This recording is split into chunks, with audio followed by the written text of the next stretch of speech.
चला बघा, कालच्या परीक्षेमध्ये आपल्या बऱ्याच कार्यकर्त्यांचा हा प्रश्न चुकला होता. हा सॉल्व्ह कसा करायचा बघा.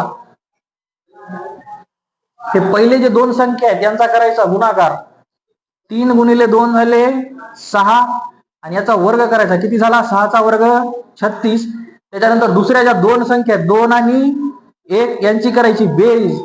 हे झाले 2 + 1 3. याचा करायचा वर्ग. 3चा वर्ग 9. याला सरळ लिहून घ्यायचं 369. त्याच पद्धतीने कशाचं करायचं आपलं 4331. बरोबर करा याचा आता.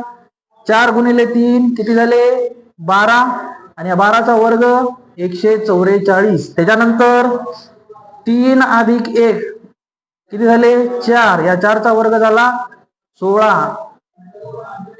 बघा 14416. कोणता ऑप्शन आपला? Option number 2. करेक्ट. ओके.